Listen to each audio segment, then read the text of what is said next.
السلام عليكم ورحمة الله وبركاته. أهلا وسهلا بكم أعزائي المشاهدين في حلقة جديدة من الكرة وشقوتها. في البداية فضلا وليس أمرا من حضراتكم تدعمونا على صفحة الكرة وشقوتها على التيك توك وصفحة الكرة وشقوتها على الفيسبوك، وتعملوا لايك على الحلقة دي، واللي مش مشترك معانا في القناة يشترك عشان يوصل له كل جديد. قبل ما نبدأ، في واجب عزاء للكابتن محمد الشناوي في وفاة والده رحمة الله عليه، وفي واجب عزاء لوالد الحكم عمر فتحي، حكم الراية عمر فتحي. والده توفى أثناء تشييع جنازة والد الكابتن محمد الشناوي، فنسأل الله أن يتغمد الفقيدين الرحمة والمغفرة، وأن يرحم موتانا وموتى المسلمين أجمعين. بسم الله الرحمن الرحيم. انتهى الأسبوع الثالث من الدوري المصري، دوري نايل موسم 2025-2026. المباريات بدأت بالبنك الأهلي وكهرباء الإسماعيلية. البنك الأهلي اللي بيدربه الكابتن طارق مصطفى، وكهرباء الإسماعيلية اللي بيدربه الكابتن رضا شحاتة. الماتش فضل ماشي 0-0 لحد الدقيقة 95، إلى أن جاء أسامة فيصل لاعب البنك الأهلي بإحراز الهدف في الدقيقة 95. بعدها بدقيقتين بيتعادل لكهرباء الإسماعيلية أحمد حمزاوي.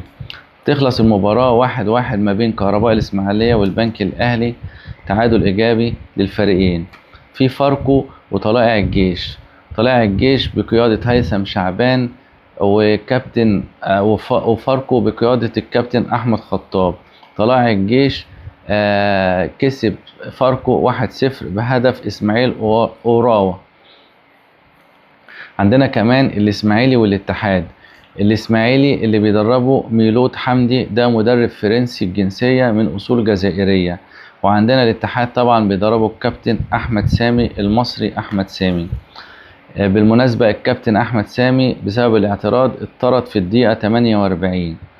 الاتحاد كسب الإسماعيلي 1-0 بهدف النيجيري جون أبوكا في الدقيقة 66. وكان في هدف ملغي للإسماعيلي بداعي التسلل في الدقيقة 86 للاعب أنور عبد السلام.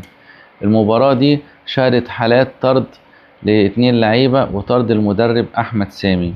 في الدقيقة 91 اتطرد اللاعب عبد الله جمال حارس مرمى الإسماعيلي، خد انذار، اعترض على الحكم، اداله انذار تاني وطرد في الدقيقة 91. وفي الدقيقة 97 اتطرد اللاعب عمرو جمعة، خد انذار في الدقيقة 97، انذار اصفر. وبعديها على طول مفيش 3-4 دقايق، يعني من الدقيقة 94 لحد الدقيقة 100 الوقت الضايع، اتطرد اللاعب عمرو جمعة برضه